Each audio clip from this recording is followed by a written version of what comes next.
Hello and welcome to another video. Do apologise that I've not made one for a while, but I've been working and it's taken a lot of my time up. Anyway, I want to address some reviews that various people have done on the Sigma 24-70 2.8 Art HSM OS new Sigma art lens that's come out. Now, quite a few people have done reviews and told you that the lens is pretty good. However, my research in terms of the lens itself, and I was contemplating buying this lens because I did want a 24-70 2.8 lens.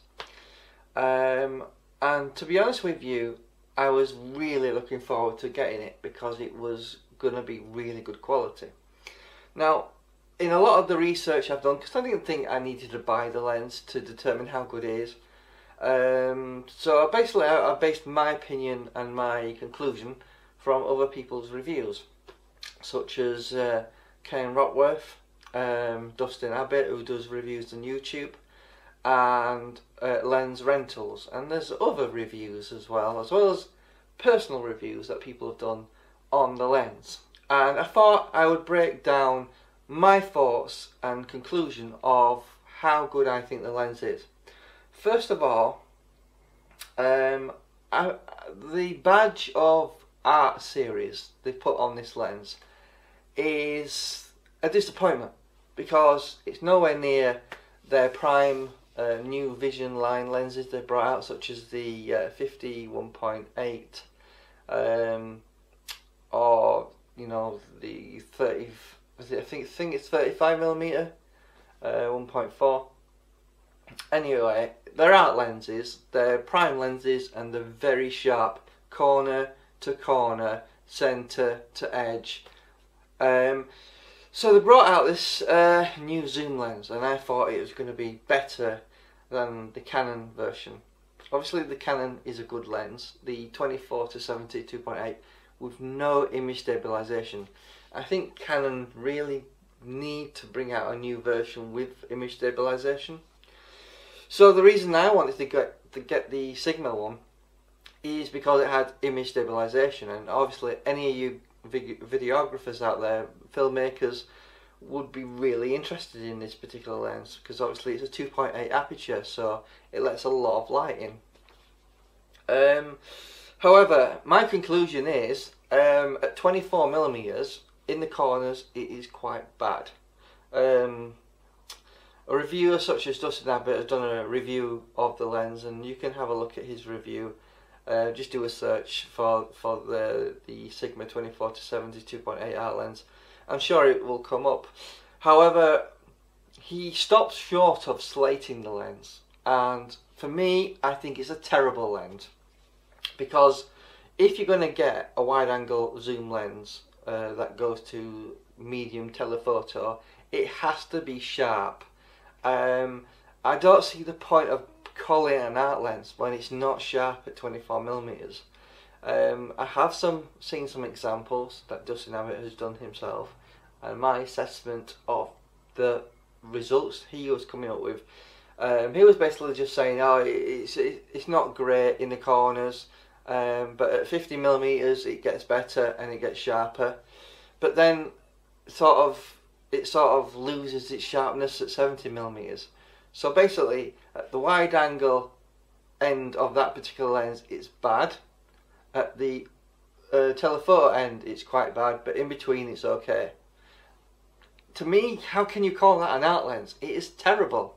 You can look at the examples if you want to, but my analysis, and it's not just my analysis, this is basically the whole internet, reviewers, forum writers, personal reviewers, people who've bought the lens have said the same thing. It's bad at 24mm. Has quite a bit of barrel distortion. The actual positives you can actually take from the lens is there's not a lot of chromatic aberration. So that's a good thing, that's a plus, so that's something good. Between about 30mm to about 55mm, it's quite sharp. It's really good. However, if you're going to do portraiture photography at 70mm, that's where you're going to be using it. You're going to be probably doing portraiture or model pictures, you know, that sort of thing, weddings. At 70mm, it's quite bad, to be honest. The corners are quite soft.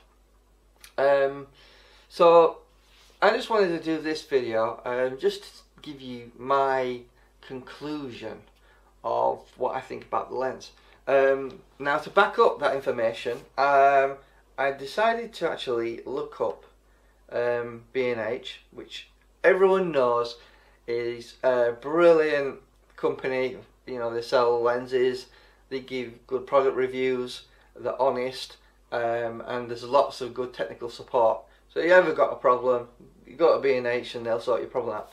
But I just wanted to read out this review so you guys out there know it's not just me slating the lens. You know, basically the information I'm giving you is, you know, what is reality, you know, is fact.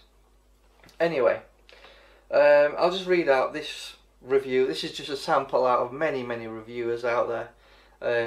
You know, personal reviews. People have bought the lens and tested it and thought, oh, it's not as good as I thought it should be. Incidentally, a lens, if you can't afford the Canon 24-70, I'll come to price in a moment, but I just want to read this out. Let me read this and make your mind up. I pre-ordered this lens less than a minute after it was available and received it fairly quickly, hoping that it was the lens I was hoping for.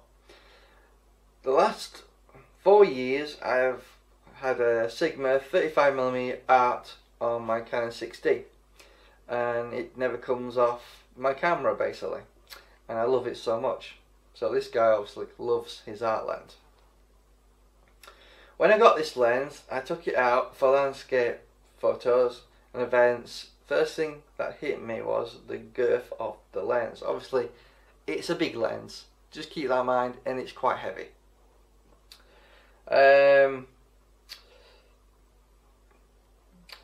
Think 70 to 200mm, 2.8 IS in width, so it's heavy, and it is a hefty lens, easily upsetting the balance of any sort of full frame body, but not a big deal if the lens is amazing. Sharpness is poor, 24mm and 70mm.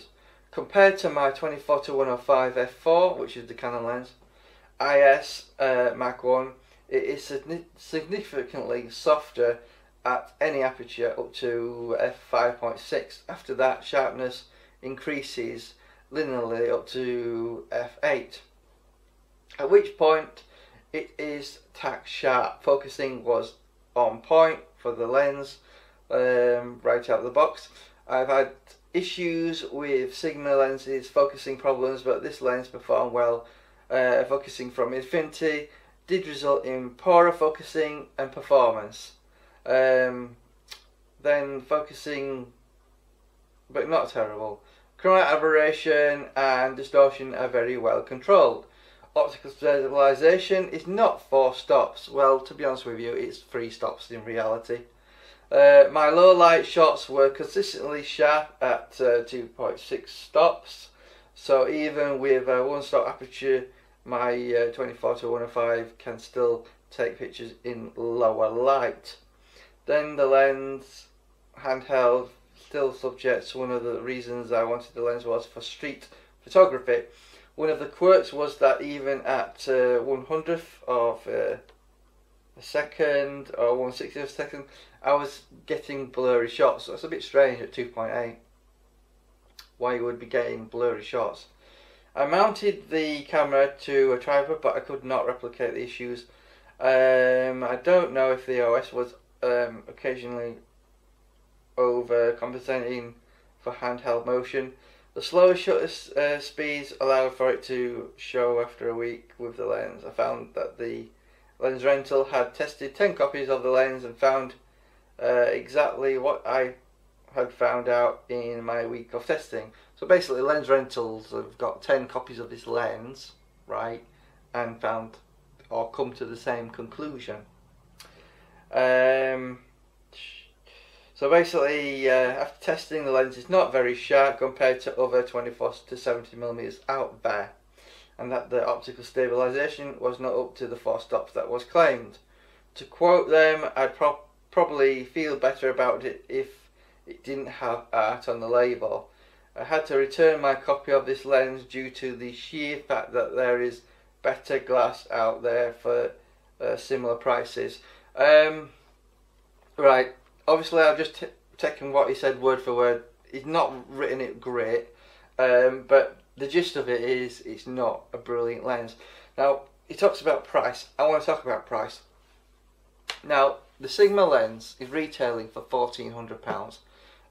Work out what it is in dollars, but 1,400 quid is a lot of money. The Canon lens, the UK version of it, is £1,650. Now, the thing is, you can buy a Canon non-IS version, obviously, 24 to 70 2.8. You can actually buy it off eBay, right, for £1,200. That's £200 cheaper than the Sigma lens. Now, I have noted that the Tamron G2 lens, 24 to 70 2.8, has been released, but it's not quite available yet. Now, that was priced at £1,500 on Amazon. However, I've seen it at a reduced price at £1,250. So, I think Sigma are overpricing this lens, suggesting it's a brilliant lens when it's not. Now, based on the reviews I've read, I will not be buying this lens to test out. There's no point. These guys have tested it. Lens Rentals have tested 10 copies. What's the point? Justin Abbott has done a video. He doesn't slate the actual poorness of the lens, but it's obvious from his video. I don't know. I get the impression that perhaps he's been too nice to Sigma. Maybe he's getting some sort of kickback. I don't know. Or maybe he doesn't want to upset Sigma so they won't send him any more lenses. That's a possibility. But obviously from his review, as well as Ken Rockworth, not a lot of people like his reviews because they think he doesn't know what he's talking about. But even Ken has said the lens is quite poor. So just to round up this video about the new Sigma 24 to 70 art lens is, it's a disappointment for me because I was really interested in this lens. Personally, I would probably steer you towards the new Canon IS 24 to 70 f4 lens, which has a macro facility which gives you about 70% of life size if you're interested in macro. But apart from that, it's a good walk around lens. An f4 is only half the light that 2.8 offers. So, you know, if you're not in a dimly lit situation, maybe a dark church, you might need the 2.8 lens, but in general, it's doubtful you'll need that 2.8 aperture. So consider that as an alternative. Obviously, the new Tamron lens is coming out. We'll find out what or how good that lens is in the future. I am interested to find out how good that lens is. Hope I didn't ramble too long for this particular video, but I just wanted to discuss my disappointment with the art lens that Sigma has brought out. And to be honest, Sigma, I expected more from you because I was interested in this lens and I was looking forward to it. I was telling everyone I was going to get this lens when it came out, and then when I found out about the price, so first of all, the price, £1,400 for a third party lens, it's expensive, really expensive for something that's nowhere near what a Canon L lens is in quality. Nowhere near. Now, you guys probably know about the Sigma 24 to 105 f4 lens. That lens, right, it's an art lens with image stabilization, so it competes with the Canon's 24 to 105. It's sharp, pin sharp, corner to corner, any aperture from f4 to f22, it is sharp. So you would think the new 24 to 70 2.8 is going to be just as good, if not better. But this lens shouldn't even be called an art lens. It's that bad. So thank you for watching. See you next time, and you know, keep taking those photos. Bye bye. Right, here is a summary of the Sigma lens. At 24mm it's not very good, because in the corners they're not very sharp at 2.8, and if you're going to buy a 2.8 lens it has to be pretty decent, I think. In terms of distortion, it's average for this particular lens. Chromatic aberration, there's not a lot of it really, to be honest with you. It's quite a lot less than, say, the Canon version of this lens. So basically kudos to Sigma for getting that reduced, because on their lenses typically do have quite a bit of chromatic aberration in them. There is a bit of distortion, as I mentioned. 70mm is not great for portraitures. It's a bit on the soft side, if I'm honest with you, so it's quite poor. In terms of its weather sealing, it's quite good. You know, you get a rubber gasket on the back, it's weather sealed at the front, so it's quite decent. The filter thread is 82mm, so it's a decent size, so it might be a bit expensive to put one on there. And price, £1,400. It's a lot of money. You can buy a Canon 24 to 70 2.8 lens, right? Grey import for £1,200. So think about that. You could buy a grey import for less.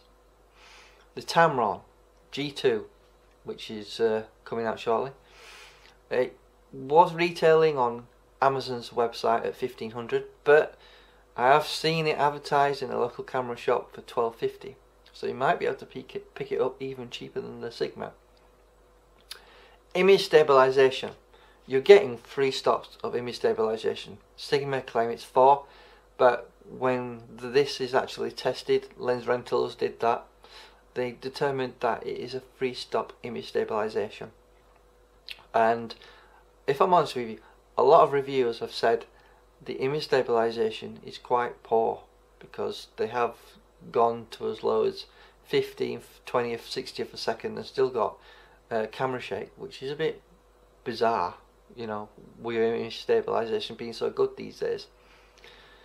So my summary of this lens is it's poor at the wide angle, it's poor at the telephoto, decent in the middle of the zoom range, it's quite heavy, it is weather sealed, there is a bit of distortion, but no more so than, say, the Canon and the Tamrons. But for me the price is a big issue with this lens. You know, it's not a Canon or a Nikon lens, and yet they've priced it up there near what they cost. So I do think that Sigma need to rethink their pricing structure on this lens. For me, I won't buy this lens because it's not the greatest quality. But I hope you found this video and overview useful, and thank you.